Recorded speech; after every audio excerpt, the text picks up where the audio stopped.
ओम अज्ञानतिमिरन्धस्य ज्ञानाञ्जनशलाकया चक्षुरुन्मीलितं येन तस्मै श्रीगुरुवे नमः। नमो विष्णुपादाय कृष्णप्रेष्ठाय भूतले श्रीमते भक्तिवेदान्तस्वामिनिति नामिने। नमस्ते सारस्वते देवे गौरवाणी प्रचारिणे निर्विशेष शून्यवादी पाश्चात्यदेशतारिणे। नमो महावदन्याय कृष्ण प्रेम प्रदायते कृष्णाय कृष्ण चैतन्य नामिने गौरतिषे नमः। हे कृष्णा करुणा सिंधु दीनबंधु जगतपते गोपेश गोपिका कांत राधा कांत नमस्तुते। तप्त कांचन गौरांगी राधे वृंदावनेश्वरी वृषभानुसुते देवी प्रणमामि हरिप्रिये। वाञ्छाकल्पतरुभ्यश्च कृपा सिन्धुभ्यैव च पतितानां पावनेभ्यो वैष्णवेभ्यो नमो नमः। जय श्री कृष्ण चैतन्य प्रभु नित्यानंद श्री अद्वैत गदाधार शिवासादि गौर भक्तवृंद। हरे कृष्ण कृष्ण कृष्ण हरे हरे हरे राम राम राम हरे हरे। मूकं करोति वाचालं पंगुं लंघायते गिरिं यत्कृपा तमहं वन्दे श्रीगुरु दीनतारिणं। श्री परमानंद माधवं श्री चैतन्यमीश्वरम्। हरे कृष्णा। तो हम पिछला क्लास में किसी को याद है हम क्या सब चर्चा किए थे? कौन बता पाएगा? एक एक जन जिसको भी याद है थोड़ा सा बताने का कोशिश करेगा तो अच्छा है। Yes, go ahead, give them permission. ये सपना माता जी बताइए। हरे कृष्णा प्रभु जी। हाँ, धन्यवाद, बोलिए। प्रभु जी, पिछले बार आपने लास्ट टाइम बताया थी कि छात्र कैसे गुरु पर के प्रति विश्वास कर सकते हैं। तो उसके लिए आपने 3-4 पॉइंट्स बताया था। बताइए। गुरु में वो क्षमता होनी चाहिए पहले, मतलब उनको शास्त्रों का पूरा ज्ञान होना चाहिए, अध्ययन होना चाहिए। हाँ, शास्त्रों का ज्ञान होना चाहिए। एक एक करके बोलिए। गुरु वर्गों में शास्त्र का ज्ञान होना चाहिए। मन से मन गढ़ंत चीजें बोलना नहीं चाहिए। अगर हम शिक्षक बनते हैं, गुरु या शिक्षक जो भी है, कोई क्लास देते हैं, कुछ भी करते हैं, किसी को बात करते हैं, कोई अगर हमको कोई प्रश्न पूछा, खाली गुरु नहीं, शिक्षक हो या फिर आपको कोई प्रश्न पूछा जो भी हो, तो हमको मन गढ़ंत चीजें बोलना नहीं चाहिए। शास्त्र से ही बोलना चाहिए। शास्त्र को रेफर करके बोलना चाहिए। शास्त्र को इंगित करके कि शास्त्र में इधर लिखा हुआ है, भगवद गीता का ये श्लोक में ऐसे लिखा हुआ है। ये बहुत महत्वपूर्ण है। ये एक चीज हमने तो दूसरा क्या है? यस, और कोई? ये सुखेश्वर प्रभु। हरे कृष्ण प्रभु। प्रभु, वैदिक शास्त्र 2 भाग था, एक श्रुति और एक स्मृति पुराण। तो श्रुति में क्या होता है? वेद उपनिषद होता है, वो थियोरिटिकल और माने थियोरिटिकल और प्रिंसिपल बोला जाता है। स्मृति में क्या हुआ है? The case study. आप बोला केस स्टडी स्मृति। तो वो उसको क्या है? वो पुराण है, अठारह पुराण है, वो तो स्मृति। और बोला है इतिहास। इतिहास क्या है? हिस्ट्री क्या है? पुराण तो इतिहास है, हिस्ट्री है। स्पेशलिटी क्या है? तो इतिहास और पुराण में क्या अंतर क्या है? अब चर्चा किया था। रामायण महाभारत तो मोरालिटी है, तो किस तरह अच्छा मनुष्य बनता है वो सिखाता है। तो हमने श्रुति, स्मृति और इतिहास पुराण के बारे में डिस्कस किया था। ये एक अच्छा चीज। और कोई और कुछ? ओके, और कोई? यस, रघुनाथपुरी प्रभु। प्रभु जी, so first competence था, second was compassion। हाँ, फर्स्ट वाज कॉम्पिटेंस। कॉम्पिटेंस में हम 3 चीज देखे थे। पहला तो हमने देखा था कि फिलॉसफी के बारे में, मतलब उसका शास्त्र का ज्ञान होना चाहिए। दूसरा हमने क्या देखा था कॉम्पिटेंस में? दूसरा था शुद्ध होना चाहिए। शुद्धता के बारे में डिस्कस किया था। शुद्ध होना चाहिए। अनघ आपने याद किया? उधर एक श्लोक में आता है अनघ, अनघ शब्द आता है। शुद्ध होना चाहिए। और कौन? और कुछ? तीसरा आपने बताया था कि उन्होंने अपने जीवन में उतारा, सिर्फ बोला नहीं, सिर्फ स्पीक उसको। प्रैक्टिकल चीज।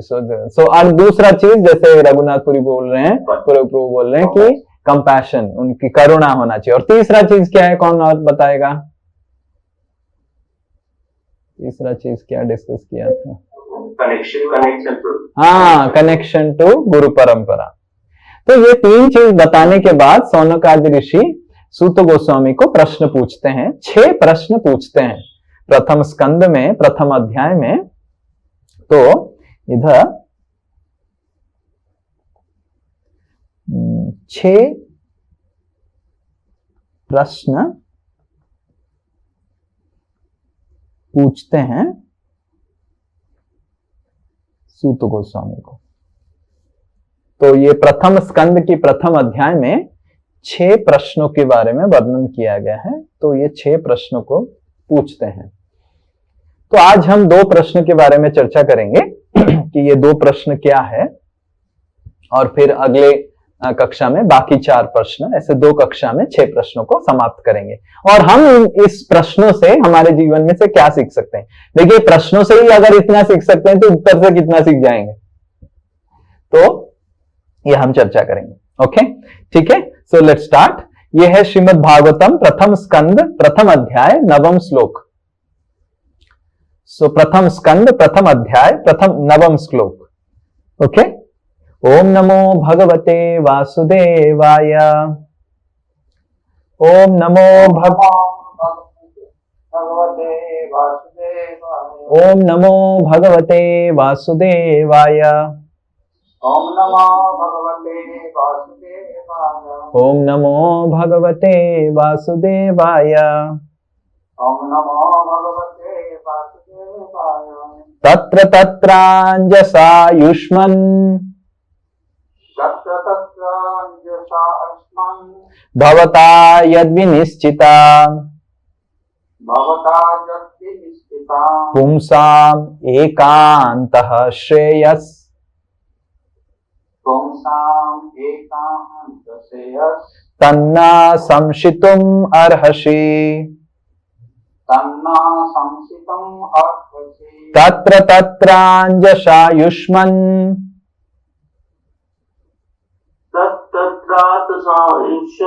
भवता यद्विनिश्चिता पुंसाम् एकान्तः श्रेयस तन्ना संशितुम् अर्हसि। ओके, सो देखिए क्या लिख रहे हैं। कोई ट्रांसलेशन पढ़िए, अनुवाद पढ़िए हिंदी में, जिसके पास हिंदी किताब है। प्रीति अंजू मातेरो के पढ़िए। धीरे धीरे पढ़िए, धीरे धीरे पढ़िए, स्लो। दीर्घायु का आशीर्वाद प्राप्त होने के कारण आप सरलता से समझ में आने वाली विधि से हमें समझाइए कि आपने जन साधारण के समग्र एवं परम कल्याण के लिए क्या निश्चय किया है। हाँ, ओके।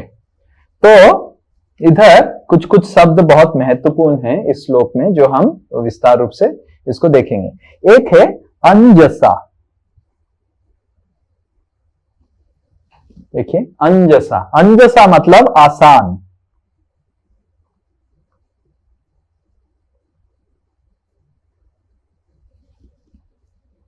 तो हम बाद में देखेंगे क्यों ऐसे सब कुछ पूछ रहे हैं। पहले हम देख लेते हैं क्या क्या शब्द वो प्रयोग कर रहे हैं जो हमारे लिए इंपॉर्टेंट है, महत्वपूर्ण है। पहला चीज बोल रहे हैं तत्र तत्र अंजसा। अंजसा मतलब आसानी से, राइट। यद विनिश्चितम, विनिश्चितम मतलब आपने क्या निश्चित किया। भवता, भवता मतलब आप, भव मतलब आप, आपने क्या विनिश्चित किया। निश्चित मतलब निर्णय किया, विनिश्चित मतलब विशेष रूप में निर्णय किया। आपका क्या निर्णय है, आपका क्या कंक्लूजन है, ऐसे पूछ रहे हैं कि आपने क्या कंक्लूजन किया, आपने क्या विनिश्चित किया। क्या चीज के बारे में? कि पुंसा मतलब मनुष्यों को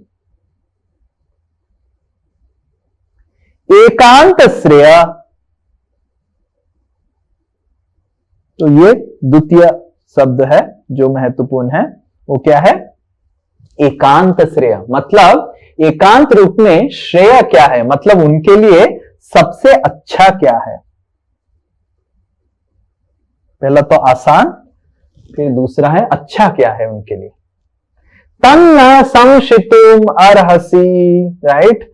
तो ये आप क्या समझे हैं, आप इतना इतिहास पढ़ा, श्रुति पढ़ा, स्मृति पढ़ा, व्यासदेव के आप छात्र हुए, और फिर आपके अंदर इतना करुणा है, आपने गुरु वर्गों को इतना अच्छे से सेवा किया। ये सब करने के बाद आप आसान तरीका बताइए जो अच्छा चीज लेके आएगा। कभी कभी अच्छा चीज होता है, जैसे मान लीजिए एप्पल फोन आप खरीदना चाहते हैं और बहुत अच्छा है, पर पॉकेट भी बहुत खाली कर लेता है, बहुत कॉस्टली भी है। तो ये बोल रहे हैं कि आप सबसे अच्छा मनुष्यों के लिए क्या है वो बताइए, पर वो आसान होना चाहिए।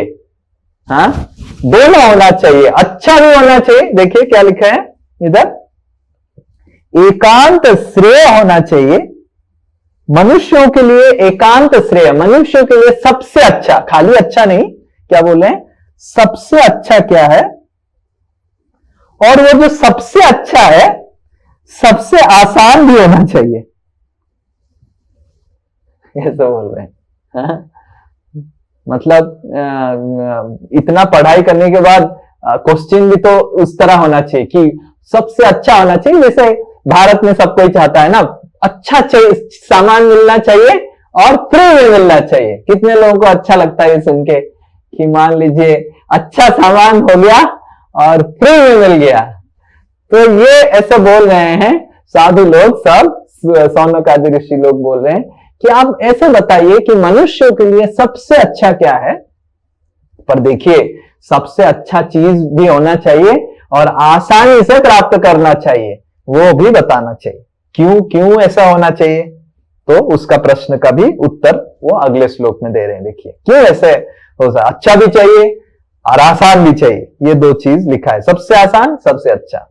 ओके, पढ़ते हैं। एक 10 अभी। प्रायेणाल्पायुषः सभ्य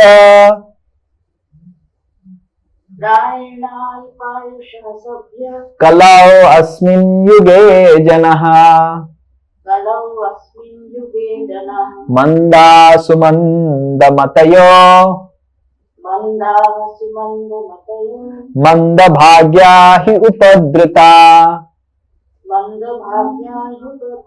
प्रायेणाल्पायुष सभ्य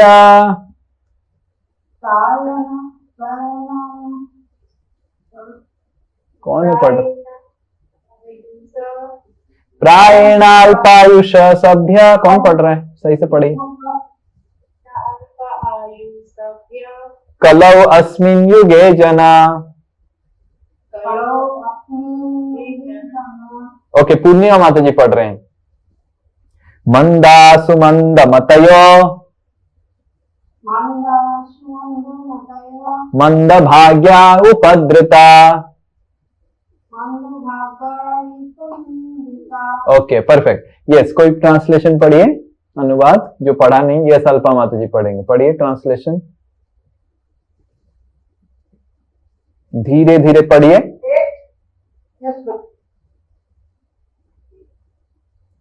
बोलो बोलो, अरे म्यूट हो गया। हाँ पढ़िए, नहीं बांग्ला में नहीं, आप मत पढ़िए, अल्पा माता जी पढ़ेंगे, हिंदी में पढ़ेंगे। हाँ, म्यूट कर लीजिए, पढ़िए पढ़िए।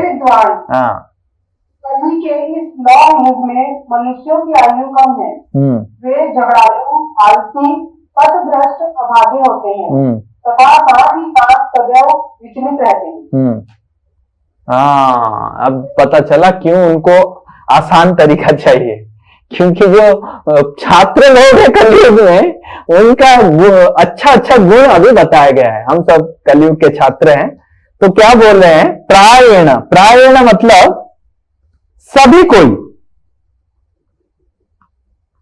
मतलब ऐसे कोई गिना चुना कोई रहेगा जो इस तरह नहीं होगा, पर ऑलमोस्ट 100% से थोड़ा कम, 99%। प्रायेण अल्प आयुष, ये क्या बोल रहे हैं, देखिए पहला चीज जो अच्छा गुण हमारे अंदर है वो है क्या है, उम्र कम है। ये एक अच्छा गुण है सारे कलयुग वासियों के लिए। ये एक अच्छा खबर है कि उम्र कम है सबका।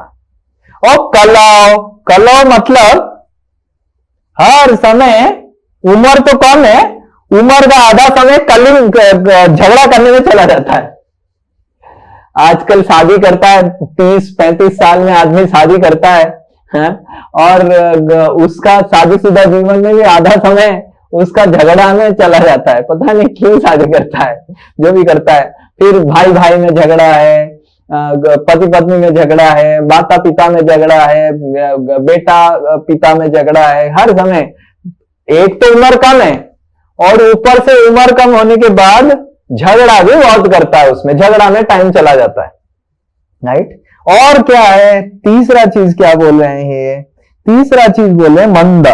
मंद मतलब जो थोड़ा समय बचा झगड़ा करने के बाद इतना आलस है, इतना आलस है, वो सोने के लिए या फिर कुछ, मंद मतलब आलस, आध्यात्मिक चीज करने के लिए बहुत आलस है।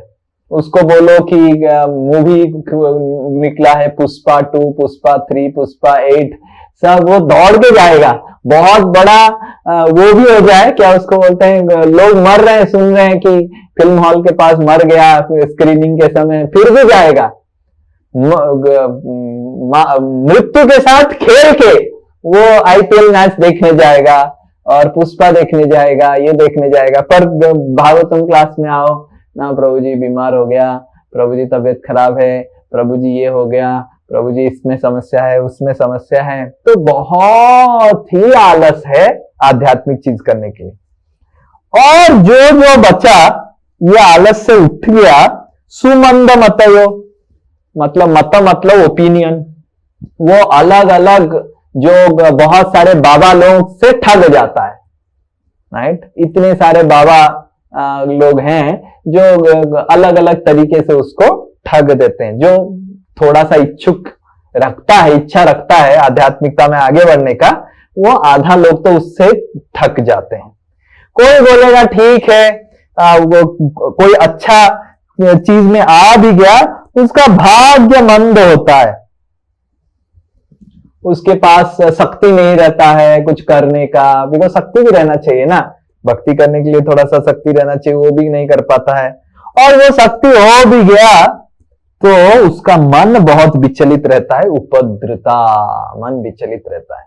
तो ये 6 चीज है कलयुग हम सबकी बहुत अच्छा गुण के बारे में देखिए बता रहे हैं। ये 6 गुण बता रहे हैं। पहला गुण क्या बता रहे हैं, वो है अल्प आयुष कम है। दूसरा है हर समय झगड़ा कर रहा है, और थोड़ा समय बच रहा है तो वो इतना आलसी है कि मंदिर या आध्यात्मिक चीजों में इंटरेस्ट नहीं रखता है। और अगर थोड़ा इंटरेस्ट रखता है, इतने गलत बाबा लोग हैं, सुमंद मत हो, उसको भटका देते हैं। और अगर सही पथ पे आ भी गया तो मंद भाग्य, उसका भाग्य खराब रहता है, उसके पास कुछ है ही नहीं रहता है, शरीर का शक्ति नहीं रहता है, वो नहीं रहता है, कुछ नहीं कर पाता है, भाग्य खराब रहता है, कुछ कर नहीं पाता है ज्यादा कुछ। उपद्रता, अगर शरीर भी ठीक रहता है या फिर भाग्य ठीक रहता है, मन इतना विचलित रहता है कि वो कुछ कर नहीं पाता। 6 प्रकार के इतने अच्छे गुण हैं कलयुग वासियों में, इसीलिए आप क्या बोलिए, आप एक आसान तरीका बोलिए और वो अच्छा भी होना चाहिए। समझ में आ रहा है क्यों ऐसे बोल रहे हैं? हाँ, अच्छा भी होना चाहिए, आसान भी होना चाहिए। क्यों अच्छा होना चाहिए, क्यों आसान होना चाहिए? क्योंकि कलयुग में ये 6 प्रकार के अच्छे गुण हम सब में दिखाई देता है। पुंसा मतलब, इधर देखिए किसके लिए वो बोल रहे हैं, मनुष्यों के लिए। ये मनुष्यों में ये 6 प्रकार के बहुत ही अच्छे गुण दिखाई देते हैं कलयुग में। उसके वजह से आप आसान तरीका बताइए, ऐसा बताइए कि ये लोग सब कर पाए। कैंडिडेट खराब है, कैंडिडेट फेल होने वाला है, और आप अगर IIT लेवल का क्वेश्चन दे देंगे, वो तो उसको ऑलरेडी वो ABCD में ही फेल हो जाएगा। समझ में आ रहा है ना? तो जैसे मेरे को कुछ भक्त लोग बोले, प्रभु जी आप तो IIT से हैं, एग्जाम IIT लेवल का मत लगाइए, थोड़ा सा सिंपल रखिए ताकि हम भी पास हो, हमारे बारे में चिंता कीजिए। ऐसे मेरे को एग्जाम से पहले बोले थे। तो वही चीज सौनक ऋषि भी बोल रहे हैं सूत गोस्वामी को, भाई ऐसा बोलो कि सब लोग कर पाए, फेल ना हो जाए। ऐसा एक क्वेश्चन पेपर बताओ, ऐसा एक सोल्यूशन बताओ जो फेल ना हो जाए। फिर देखिए क्या बता रहे हैं। ये पहला क्वेश्चन हो गया। पहला क्वेश्चन का दो भाग है। पहला क्वेश्चन क्या है? पहला क्वेश्चन वो बताते हैं सबसे अच्छा तरीका बताइए, मनुष्यों के लिए सबसे अच्छा क्या है, क्या करने से मनुष्यों का सबसे अच्छा होगा ये बताइए, पर वो आसान तरीका होना से। क्यों? क्योंकि ये 6 अच्छे गुण हैं मनुष्यों में कलयुग में, तो इसके लिए अच्छा भी होना चाहिए, आसान भी होना चाहिए। और फिर द्वितीय प्रश्न में हम जाएंगे। अभी देखिए द्वितीय प्रश्न क्या बोल रहे हैं, ये सेकंड प्रश्न है। भूरिणी भूरि कर्माणि भूरिणी भूरि कर्माणि श्रोतव्यानि विभागशः श्रोतव्यानि विभागशः अतः साधोत्र यत्सारम् अतः साधोत्र यत्सारम् समुद्धृत्य मनीषया समुद्धृत्य मनीषया ब्रूहि भद्राय भूतानां ब्रूहि भद्राय भूतानां येनात्मासु प्रसीदते। यनात्मासु प्रसीदति। परफेक्ट, तो अच्छा डिसाइड करें। सो यस, पढ़िए कोई ट्रांसलेशन हिंदी में। शास्त्रों के हाँ। अनेक प्रकार हैं और उन सब में अनेक नियमित कर्मों का उल्लेख है जिनके विभिन्न प्रभावों का वर्षों तक अध्ययन करके ही सीखा जा सकता है। अतः हे साधु, कृपया आप इन समस्त शास्त्रों का सार चुनकर समस्त जीवों के कल्याण हेतु समझाएं, जिससे उस उपदेश से उनके हृदय पूर्ण रूपेण तुष्ट हो जाए। तो अभी ये तीसरा चीज वो बोल रहे हैं। देखिए भूरिणी भूरि कर्माणि, पहला चीज क्या बोल रहे हैं कि भूरिणी भूरि कर्माणि मतलब भूरि भूरि, भूरि मतलब भर भर के। हिंदी में जो बोलते हैं ना भर भर के ठूस ठूस के ऐसे बोलते हैं ना, तो संस्कृत में उसको भूरिणी बोलते हैं। तो हिंदी और संस्कृत का कुछ कुछ जगह पे मेल भी आता है, तो उधर से ही हिंदी भाषा आया है। तो भूरिणी मतलब भर भर के कर्माणि, कर्माणि मतलब डूज एंड डोंट्स, नियम कानून।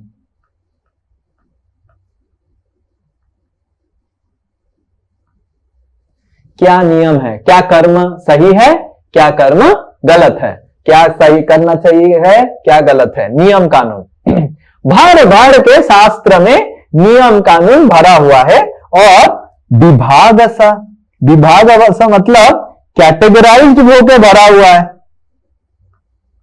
मतलब कैसे कैटेगराइज हुआ है? वर्ण और आश्रम में वो कैटेगराइज हो गया।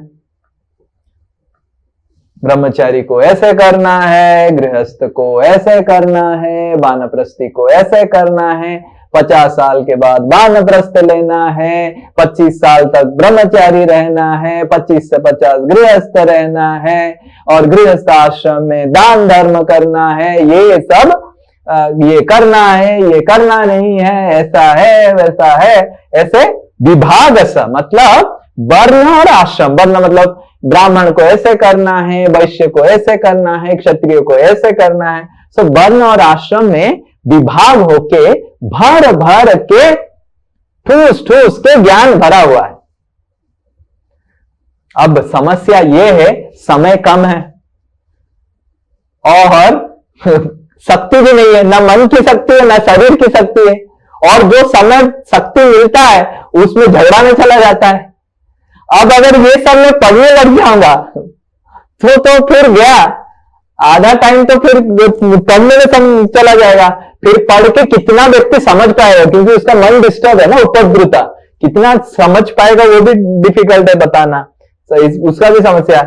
अतः इसीलिए, अतः मतलब इसलिए, अतः मतलब इसीलिए, साधु अत्र सारम, हे साधु, आप तो साधु हैं, यत सारम, आप सबका सार क्या है बता दीजिए।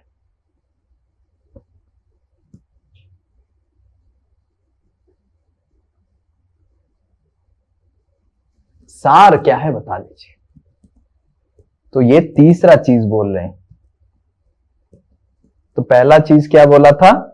सबसे आसान क्या है, सबसे अच्छा क्या है, जो आसान भी होना चाहिए, और सबका सार क्या है। सार बताइए, क्योंकि बहुत सारा चीजें पालन करने के लिए समय नहीं है।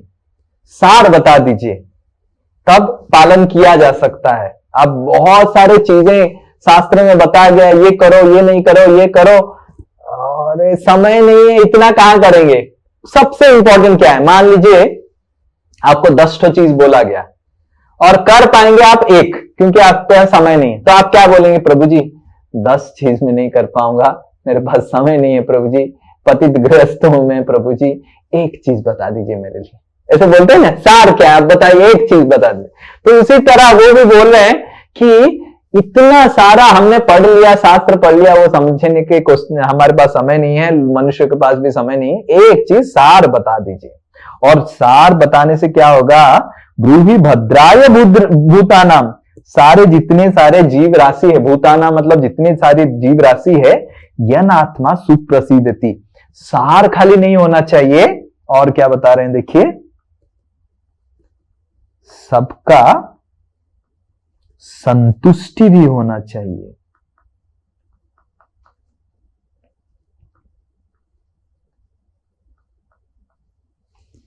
तो ये 4 चीज बता रहे हैं। तो क्या बता रहे हैं? पहला है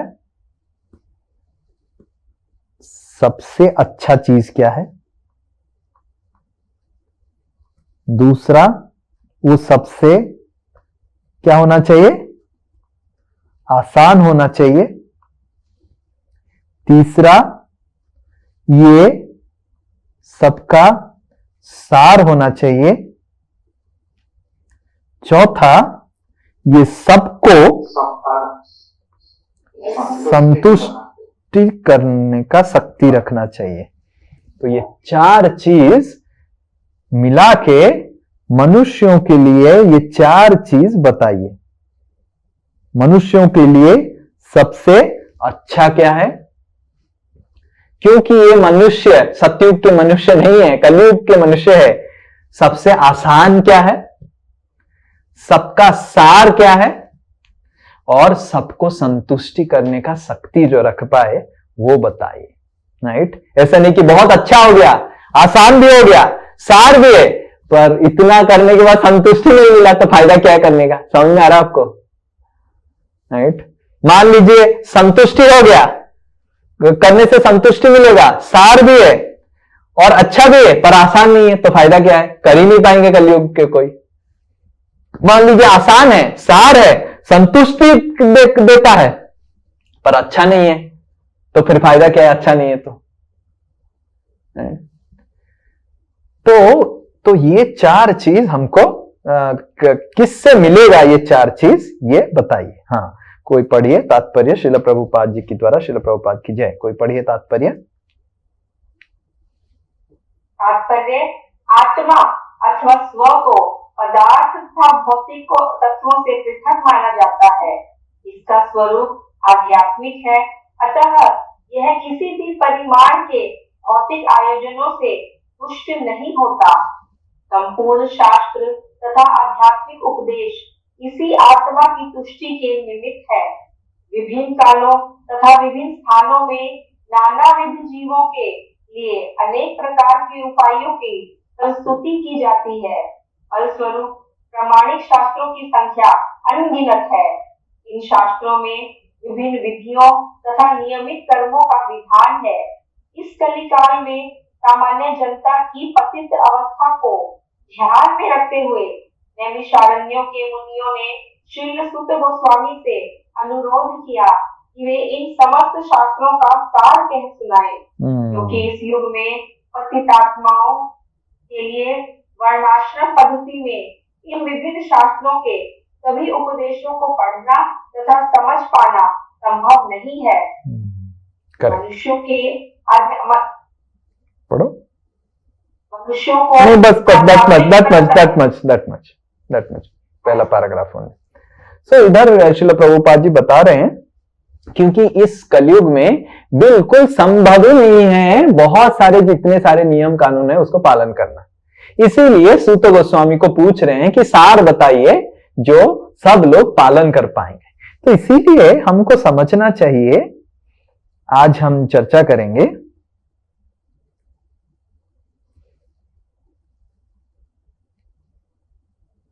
एसेंस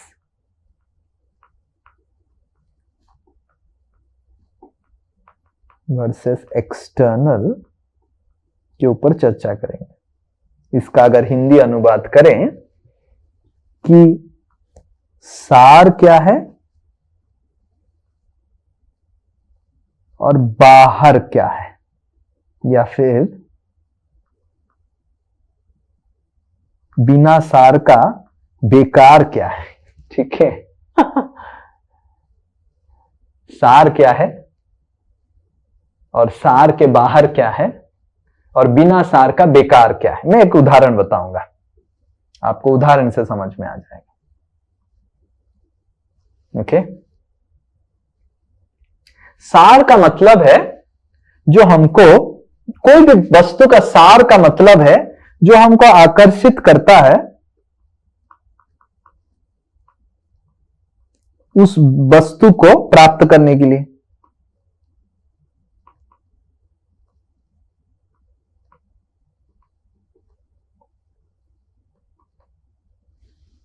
ओके और बाहर क्या है, उस वस्तु की सार को यह वर्धन करता है।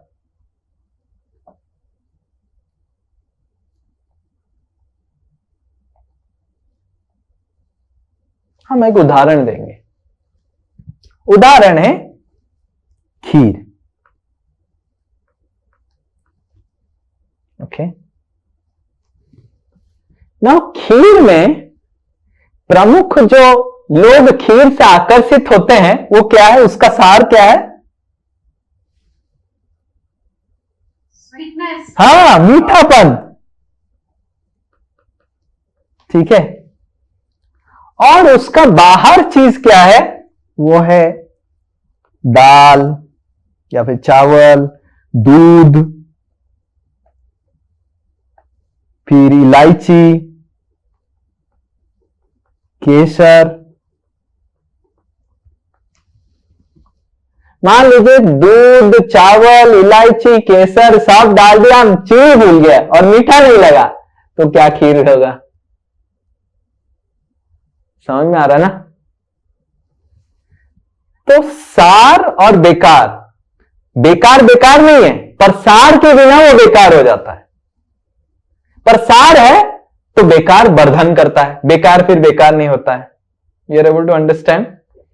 ऐसा नहीं कि इलायची का कोई वैल्यू नहीं है, केसर का कोई वैल्यू नहीं है, दूध का कोई वैल्यू नहीं है, राइस का कोई वैल्यू नहीं है, पर खीर बनाने के लिए लोग खीर के प्रति आकर्षित क्यों होते हैं? उसकी मिठास के वजह से। Sweet, it's a sweet product. Sweet मतलब इट्स टेस्ट स्वीट, वो सार है। अगर राइस दे दिया, दूध दे दिया, इलायची दे दिया, केसर दे दिया, मिठाई नहीं लगा, तो फिर क्या फायदा है? तो सार मतलब हर वस्तु की सार का मतलब है जिससे वो जो चीज आप क्यों ले रहे हैं उसको आकर्षित होना ना।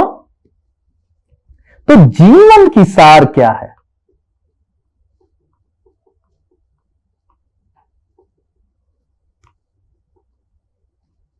तो ये प्रश्न पूछ रहे हैं। अब जीवन की सार क्या है, कौन बता पाएगा?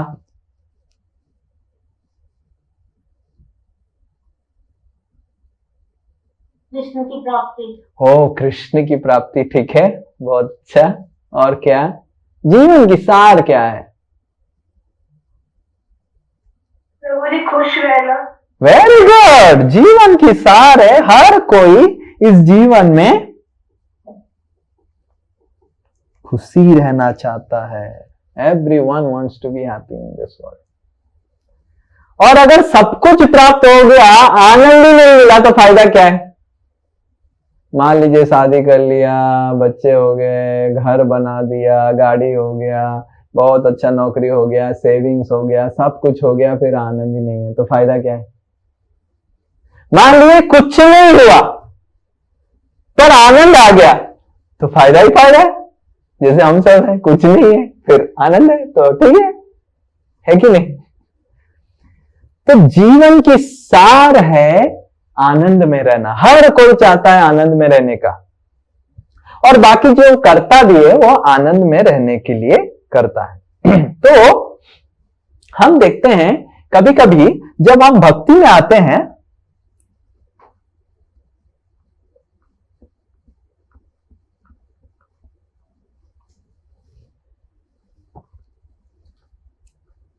हमको सार से ज्यादा बाहर से आसक्त नहीं रहना चाहिए। हमारी आसक्ति भक्ति में सार में होना चाहिए, बाहर से ज्यादा।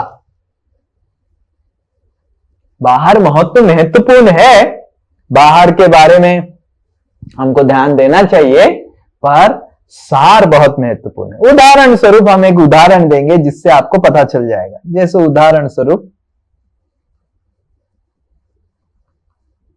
हरि नाम करना। हरि नाम में सार क्या है, बाहर क्या है, कौन बता पाएगा? अभी हम सार और बाहर लिखेंगे। जैसे हरि नाम में सार क्या है, बाहर क्या है, कौन बता पाएगा?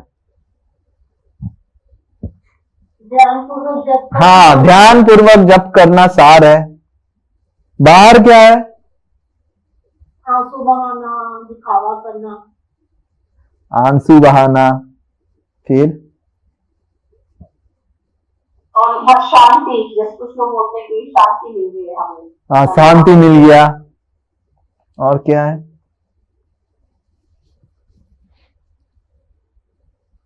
कभी कभी लोग हरिनाम से ज्यादा कितना अच्छा मेरे पास बीड़ बैग है उसके ऊपर ध्यान देते हैं।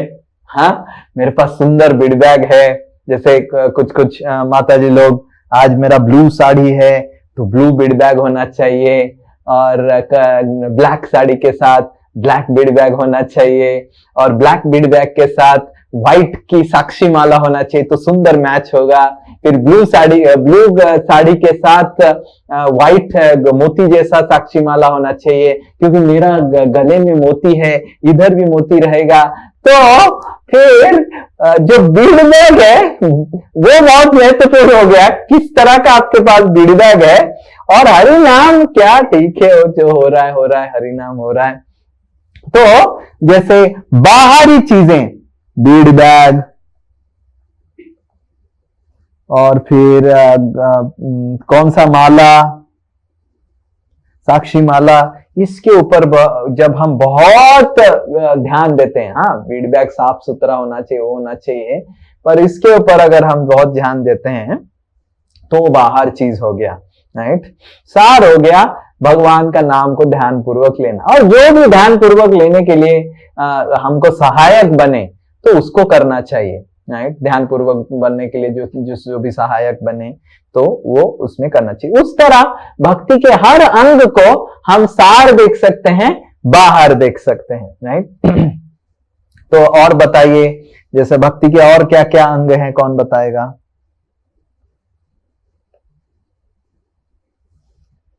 श्रवणम। हाँ, श्रवणम, सुनना। सुनने का सार क्या है और बाहर क्या है? ध्यानपूर्वक नोट्स बनाना। हाँ, नोट्स बनाना। फिर सुन के अपने जीवन में अप्लाई करना। हाँ, सो नोट्स बनाना सार है, बाहर है? बाहर है।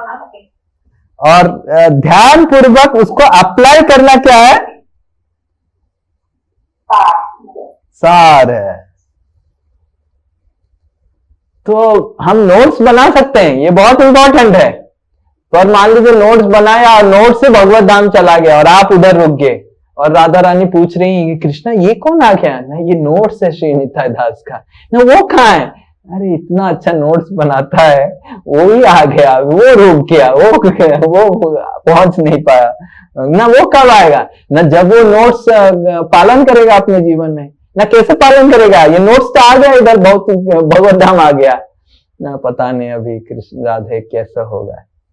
ऐसा नहीं कि नोट्स नहीं बनाने, देखिए ऐसा नहीं कि बाहर इंपॉर्टेंट नहीं है, जैसे मैं खीर का उदाहरण दिया, ऐसा नहीं कि इलायची इंपॉर्टेंट नहीं है, चावल इंपॉर्टेंट नहीं है, पर नोट्स बनाया और अप्लाई नहीं किया, उसको पढ़ा ही नहीं कभी भी।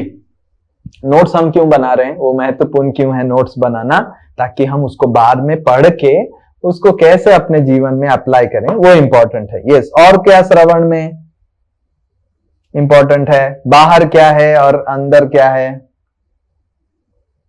गुरु वर्गों से सुनना। गुरु वर्गों से सुनना क्या है, बाहर है या अंदर है?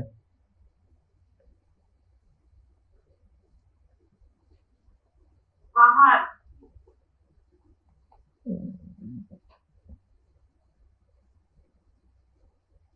गुरु वर्गों से सुनना बाहर है या सार है?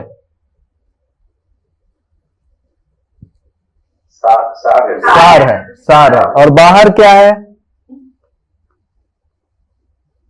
बस सुनना, लेकिन उस पर ध्यान ना देना, लिखना नहीं और संभव ना करना। हाँ, यूट्यूब से कुछ भी सुन लेना। कितने को पता है, कहीं से भी कुछ भी आया, वो कौन है क्या बोल रहा है, बस कौन महात्मा बोल रहे हैं, सुनते रहो। तो इधर उधर से बहुत चीज सुनना जिसका कोई कुछ वो नहीं है, कोई परंपरा में है नहीं है, सही बोल रहा है गलत बोल रहा है ना, फेमस हो गए तो क्यों हम सुन रहे हैं ना, वो बहुत फेमस आदमी है इसलिए सुनना चाहिए। समझ आ रहा है ना? तो ये बाहर है, व्यक्ति फेमस है तो उससे सुनना चाहिए, तो कितना उसका सब्सक्राइबर है, कितनी उसकी डिमांड है, कितने लोग उसका वो कर रहे हैं, तो ये देख के सुनना ये बाहर है। पर हाँ, हमारे गुरु वर्ग हैं, वो कुछ बता रहे हैं, जीवन में अप्लाई करना चाहिए, उनसे सुनना ये सार है। और क्या हो सकता है श्रवण में, क्या सार है और क्या बाहर है?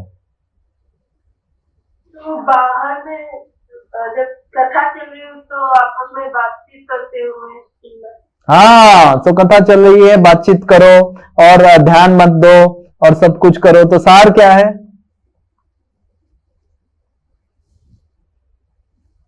मन को एकाग्र करना, ध्यान देना। हाँ, ध्यान करके सुनना, ध्यान से सुनना। Very good. ओके, और एक चीज हमने देखा है, कभी कभी लोग क्या करते हैं, कथा चल रहा है, हरि नाम भी चल रहा है, पैरेलल प्रोसेसिंग ना, कितने लोगों ने देखा है, हरि नाम भी चल रहा है, हरे कृष्णा जप भी हो गया, कथा भी हो गया ना, कथा वो सही से सुन रहा है ना, जप को सही से सुन रहा है, ये क्या है, बाहर है। सार क्या है? ओके, आपको हरिनाम बच गया आपका माला, तो बाहर जाइए, कथा पंडाल से बाहर चले जाइए, कहां पे एकांत में बैठ के आप पहले जप कर लीजिए, जप करने के बाद आ जाइए, कथा पंडाल में बैठ जाइए और कथा सुनिए। इधर ना कथा सही से सुन रहे हैं ना हरिनाम सही से कर रहे हैं, तो दोनों ही बाहर और बेकार है। समझ में आ रहा है? हाँ? दोनों ही दिखावा हो गया। तो ये और एक चीज मैंने देखा है कि कथा और जप दोनों को ऐड करके करना, इधर एकांत रूप से सुनना,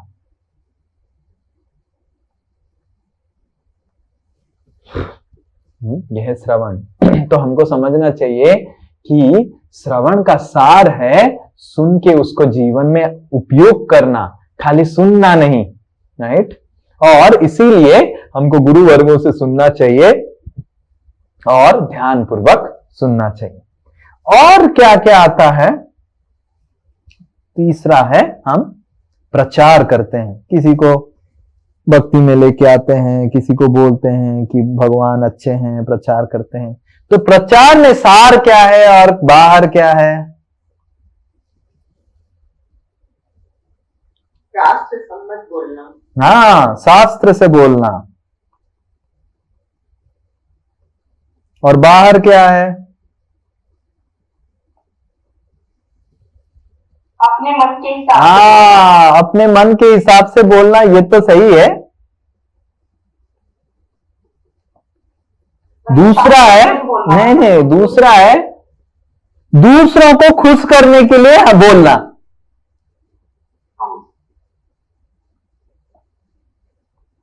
जैसे एक बार उदाहरण स्वरूप एक श्रील प्रभुपाद जी के शिष्य आए श्रील प्रभुपाद जी के पास और बोले, प्रभुपाद ना बताइए क्या है। तो श्रील प्रभुपाद को बोले कि प्रभुपाद आपने 4 नियम रख दिया है, इस्कॉन सारे दीक्षा लेने के लिए 4 नियम रख दिया। हाँ 4 नियम रख दिया, मैंने नहीं रखा, शास्त्र बोलता है ना। 4 नियम को अगर 3 नियम कर दिए श्रील प्रभुपाद, लाख फॉलोअर बढ़ जाएंगे। श्रील प्रभुपाद अपना छड़ी दिखाए, बोले मैं तुमसे सीखने नहीं आया हूं, तुमको सिखाने आया हूं इधर। तो मैं तुम सबको खुश करने नहीं आया हूं इधर, मैं मेरे गुरुदेव को खुश करने आया हूं, भगवान को खुश करने आया हूं। तो कभी कभी प्रचार में हम लोगों को खुश करने में बहुत जुट जाते हैं और लोगों को खुश करने के लिए उल्टा सीधा कुछ भी बोलने के लिए, हाँ करने के लिए तैयार हो जाते हैं। तो ये है बाहर, ठीक है, हमको लोगों को खुश करना है क्योंकि प्रचार से वो खुश होंगे, पर ऐसा नहीं कि उनकी मन और इंद्रिय और अहंकार को बढ़ावा देने के लिए हमको खुश करना है। तो अपने मन के हिसाब से करना, दूसरों को खुश करने के लिए प्रचार करना या फिर कुछ भी बोल देना प्रचार में दूसरों को खुश करने के लिए, ये गलत है। तो और क्या है सार, और क्या है बाहर?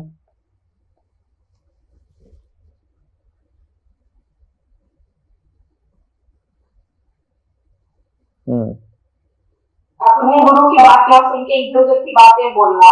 हाँ, कुछ सुना, तो हमने हम खुद अच्छे से पालन नहीं कर रहे हैं और इधर लिख दिया।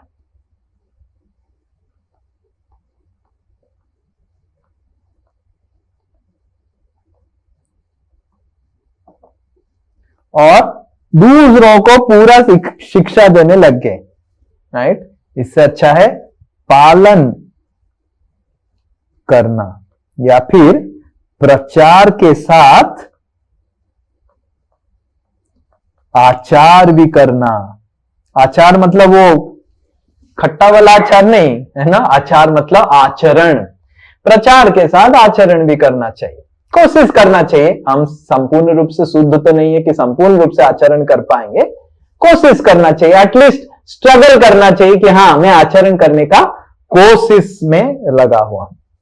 तो ये प्रचार का मतलब है हम आचार करें और आचार से प्रचार करें, राइट। और शास्त्र से बोलें, अपने मन की ना बोलें और दूसरों की खुश करने के लिए ना बोलें, भगवान को खुश करने के लिए बोलें।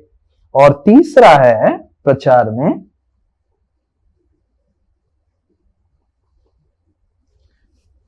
इंफॉर्मेशन देना, ये बाहरी चीज है और उस इंफॉर्मेशन को कैसे जीवन में ट्रांसफॉर्मेशन लेके आना, वो सार है।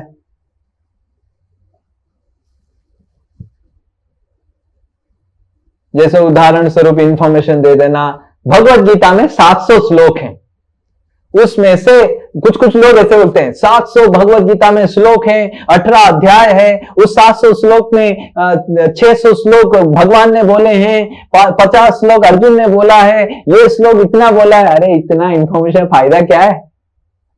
हाँ, प्रथम अध्याय में 40 श्लोक है, द्वितीय अध्याय में 70 श्लोक है, बोलो नवम अध्याय में कितना श्लोक है?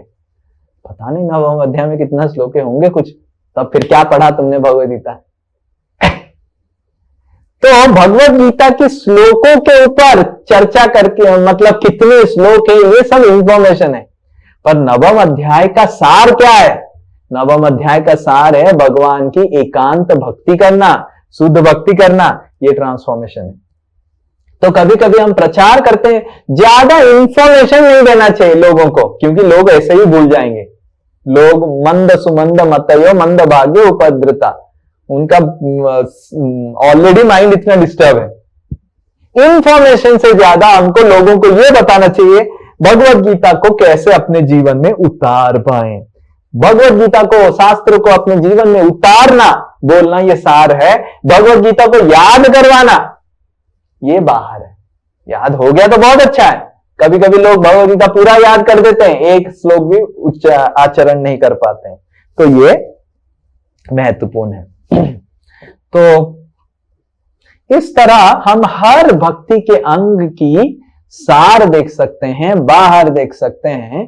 पर हमको जब भी कोई भक्ति का अंग हम कर रहे हैं तो पहले हमको पूछना चाहिए इस जो भक्ति का नियम है या अंग है, इसका सार क्या है, और उस सार को पहले मैं जानूं और फिर उसको करूं। और इसके करने से देखेंगे हमारे हृदय में संतुष्टि आएगा। नहीं तो भक्ति बोरिंग होते जाएगा, मैकेनिकल होते जाएगा, यांत्रिक तरीके से हम भक्ति करने लग जाएंगे। ठीक है, जैसे उदाहरण स्वरूप हरिनाम। ये हरिनाम का सार क्या है? भगवान की स्मरण होना चाहिए, भगवान का नाम लेना चाहिए। पर कभी कभी लोग हरिनाम करते हैं और बोलते हैं कि प्रभु जी हरिनाम करता हूं पर आज आनंद नहीं आया। अरे तुम्हारा आनंद के लिए हरिनाम थोड़ी ना कर रहा है, ठाकुर जी के आनंद के लिए हरिनाम कर रहा है। तुमको आनंद नहीं मिला, तुमको आनंद मिला तो उससे क्या फर्क पड़ता है? ठाकुर जी को अगर आनंद मिल रहा है, ठाकुर जी बोलेंगे कि तुमको हरिनाम करना चाहिए तो हरिनाम करो। कुछ कुछ दिन ठाकुर जी तुमको आनंद देंगे, कुछ कुछ दिन दुख देंगे, पर करते रहो हरिनाम। तो सार हरिनाम का क्या है? सार भक्ति का क्या है? ठाकुर जी को आनंद देना। मेरे को आनंद कभी मिलेगा नहीं मिलेगा, दुख मिलेगा, जो मिलेगा भगवान के आनंद के लिए मैं भक्ति कर रहा हूं। तो ये सार है। बाहर क्या है?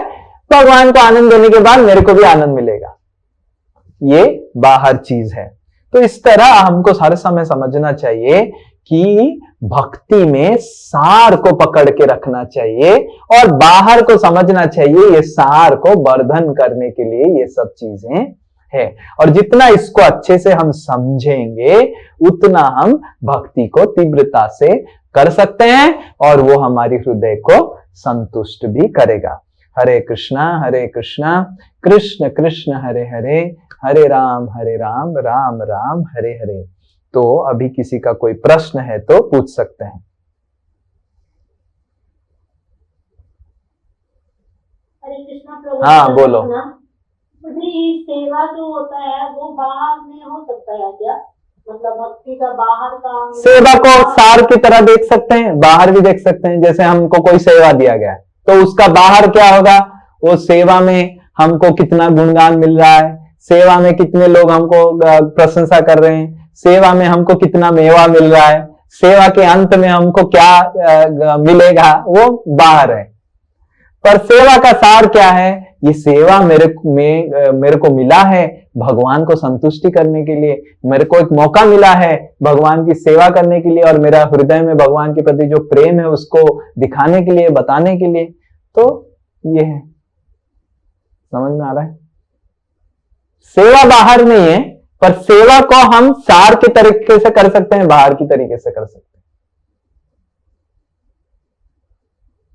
कभी कभी सेवा कर रहे हैं और सेवा में दिखावा बहुत ज्यादा हम करते हैं, पर एक्चुअल जो सेवा है उसको नहीं करते हैं। समझ में आ रहा है? हरे कृष्णा प्रभु जी। हाँ बोलो। प्रभु जी दान कैसे होता है? हाँ, दान में जैसे दान का सार क्या है? दान का सार है, उदाहरण स्वरूप किसी को अगर दूध चाहिए तो आप उसको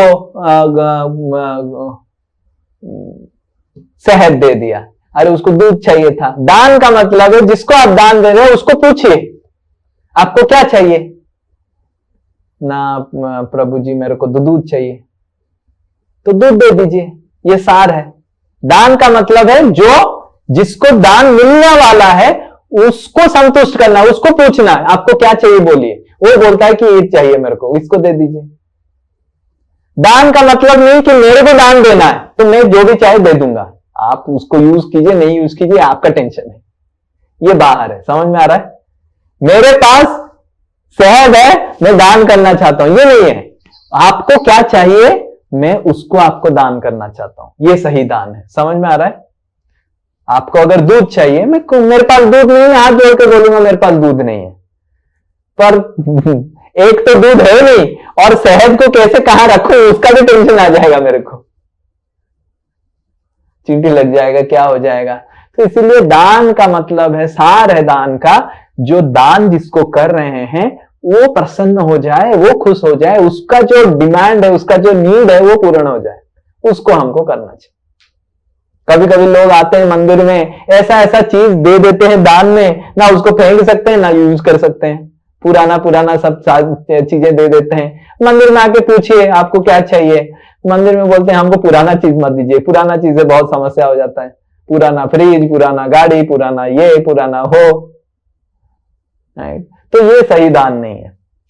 दान मतलब जिसको दान कर रहे हैं, मान लीजिए पुराना गाड़ी आप दे रहे हैं, उसका वैल्यू है 3 लाख रुपए, ठीक है, आप 1 लाख रुपए मंदिर को दीजिए, 3 गुना कम दीजिए, पर एटलीस्ट वो 1 लाख मंदिर वाले यूज कर पाना चाहिए। समझ में आ रहा है मैं क्या बोल रहा हूं?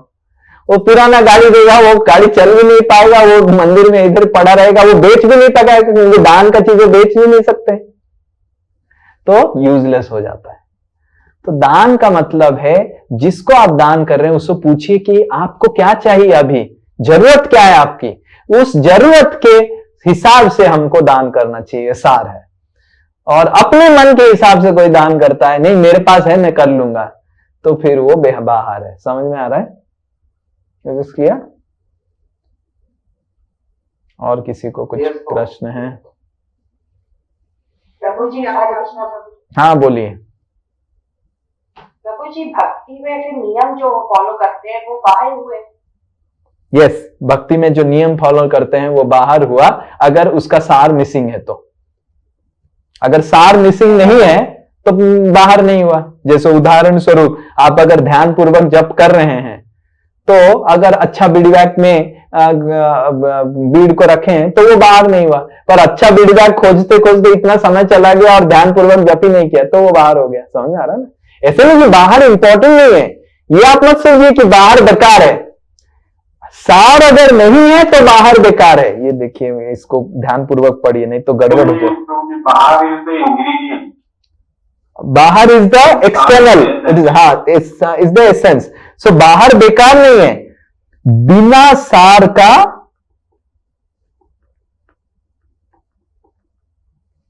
बाहर बेकार है।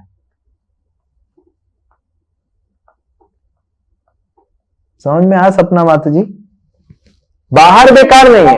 माला कर रहे हैं, हाँ, चैंटिंग कर हाँ, रहे हैं, हाँ, और हमें नियम फॉलो करना है, हमें नहा के करना है, पवित्र हाँ, होके करना है, शुद्ध होके करना है, तो ये क्या हुआ? ये बाहर हुआ या नहीं नहीं, देखिए मैं आपको समझाता हूं। मान लीजिए आपको चैंटिंग करना है तो स्नान करके चैंटिंग करना है, ठीक है? तो स्नान करके चैंटिंग करना वो सार है, पर क्योंकि स्नान आपको चैंटिंग में हेल्प करता है। पर कभी कभी ऐसा हो गया कि आपको सर्दी जुकाम लगा है और स्नान नहीं कर पाएंगे, डॉक्टर ने बोला स्नान नहीं करना, वो तो स्नान नहीं करूंगा तो कैसे चैंटिंग कर सकता हूं, ये बाहर हो गया। समझ आया? मतलब स्नान करना महत्वपूर्ण है, पर चैंटिंग के साथ जब जुड़ जाता है वो महत्वपूर्ण हो जाता है। पर मान लीजिए किसी के वजह से, किसी अवस्था के वजह से आपको स्नान नहीं कर सकते हैं, तो एटलीस्ट चैंटिंग कीजिए, तब आप सार को समझ लिए। समझ में आ रहा है? सार मतलब चैंटिंग सार है, स्नान के बाद चैंटिंग वो बाहर है।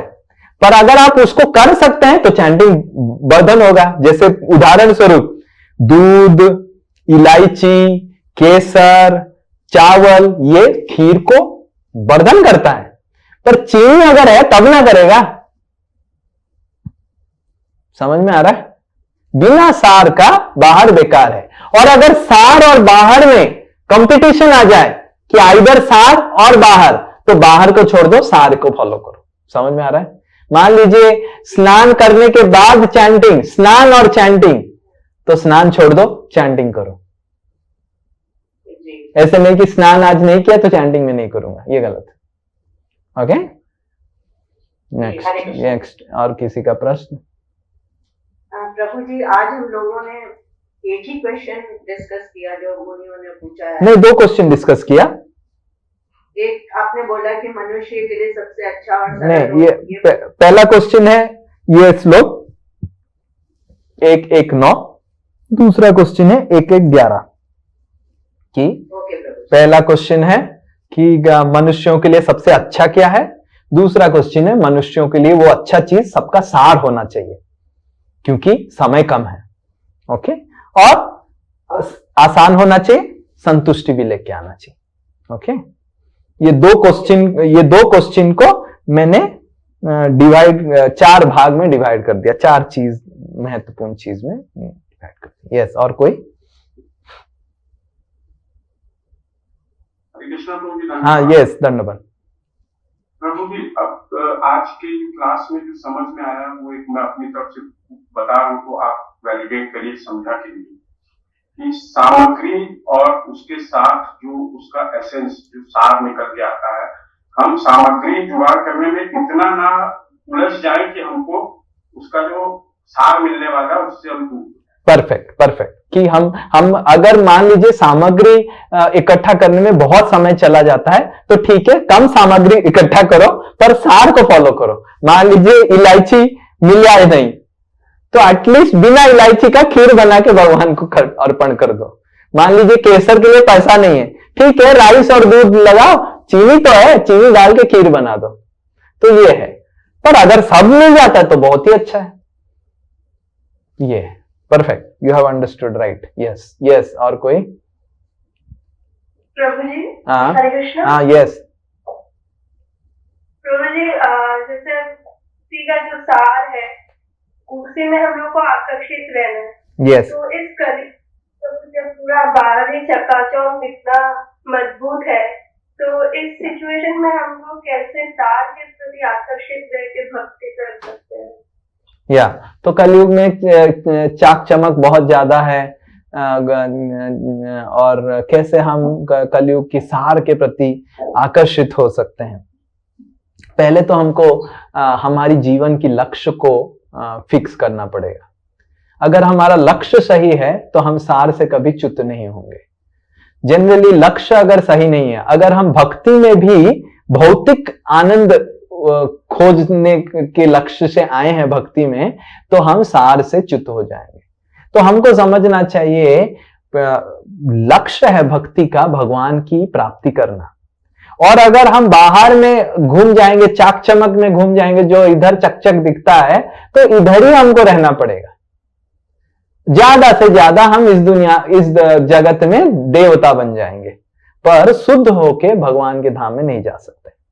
तो इसीलिए हमको समझना चाहिए, अगर हमारा लक्ष्य क्लियर है कि मेरे को शुद्ध भक्त बनना है, मेरे को भगवान के धाम में जाना है, मेरे को इस जगत में नहीं रहना है, तो ये अगर लक्ष्य हमारा सब समय क्लियर रहेगा तो हम ये भौतिक शक्ति से डरने लग जाएंगे। डर बहुत महत्वपूर्ण है। श्रील प्रभुपाद हर समय बताते थे कि जब एक रिपोर्टर श्रील प्रभुपाद जी से पूछे कि आपका सबसे बड़ा डर क्या है, तो श्रील प्रभुपाद जी बताए कि मेरा सबसे बड़ा डर यह है कि मेरे शिष्य लोग भौतिक शक्ति से डरते नहीं है। वो बहुत ही चीपली लेते हैं, उनको लगता है दुर्गा देवी ऐसे ही है और ऐसे ही छोड़ देगी उनको भगवत धाम। इतना आसान नहीं है भगवत धाम जाना। तो एक हमारा हेल्दी फियर, मतलब हेल्दी फियर को हिंदी में क्या बोलेंगे, we should have a healthy fear about this material energy, कि बड़े बड़े लोग इसके जकड़ में आ गए हैं, बड़े बड़े साधु लोग फंस गए हैं, बड़े बड़े साधु महात्मा का पतन हो गया है, मैं तो किस खेत की मूली हूं, बाप रे, मेरे को थोड़ा सा सावधान रहना चाहिए। ये जो लक्षण है भक्त को हर समय सार में आकर्षित करके रखता है।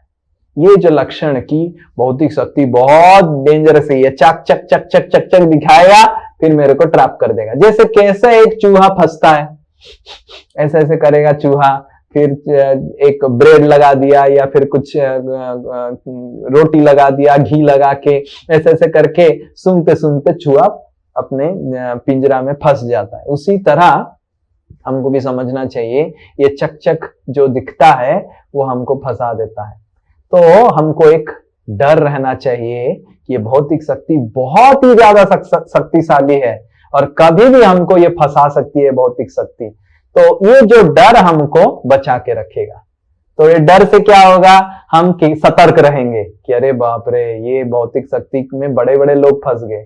कभी कभी हमको भक्ति में थोड़ा सा हम आगे बढ़ जाते हैं, 5-10 साल भक्ति में हो जाता है, तो हमको लगता है हम बहुत बड़े बन गए।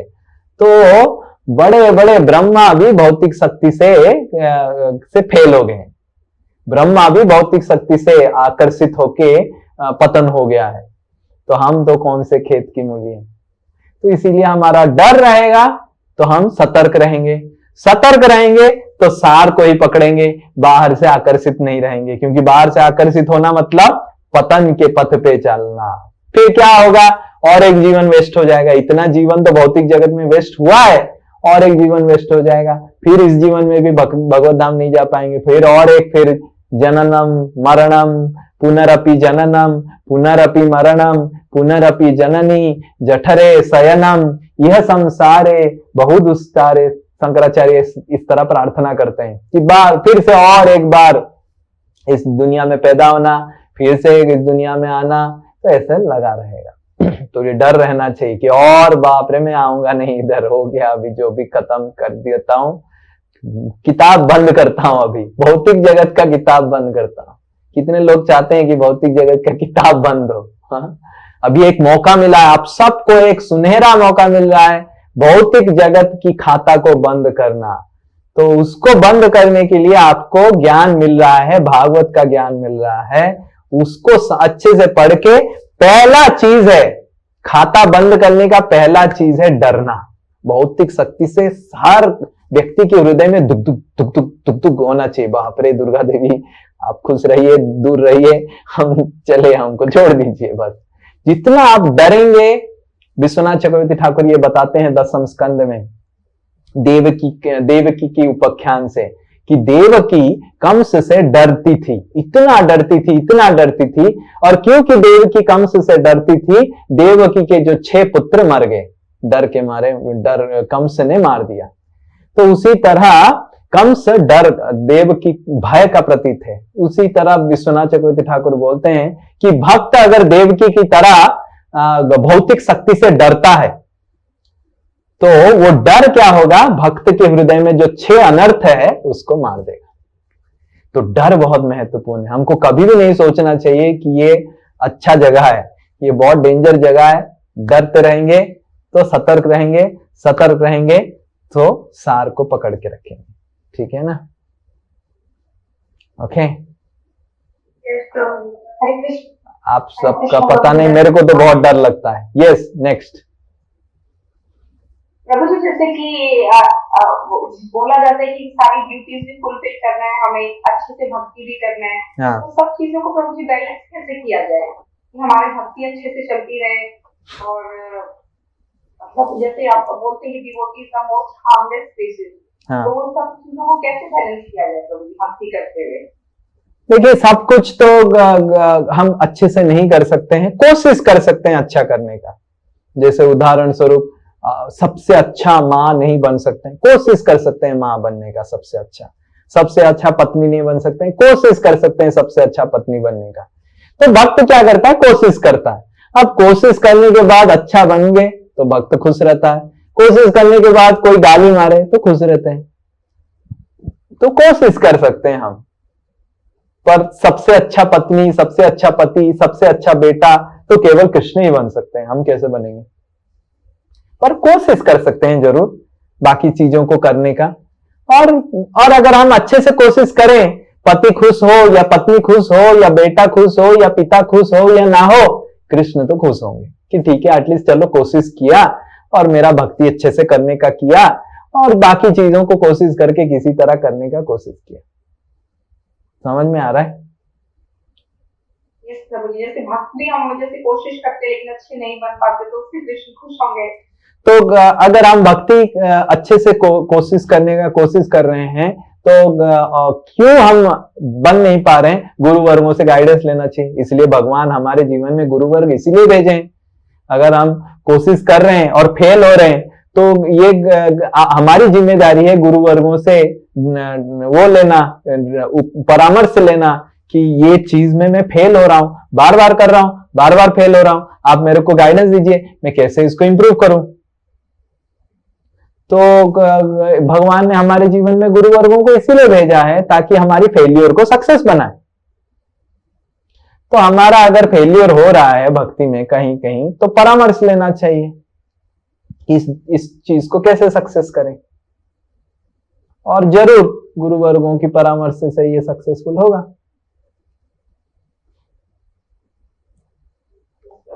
ओके, हाँ बोलिए। हाँ प्रभु जी, आप अभी बताएं कि देवकी जो है वो डर का प्रतीक है, वो कंस से डरती थी, तो उसके 6 पुत्र मारे गए। तो वैसे ही अगर हम लोग डरते हैं भौतिक एनर्जी से, तो हमारे 6 साथ जाते हैं। तो देवकी कंस से डरती थी, तो कंस तो बुरा आदमी था, मेटेरियली भी बोल सकते हैं, लेकिन उनके 6 पुत्र का मरना अच्छा कैसे हुआ उनके लिए?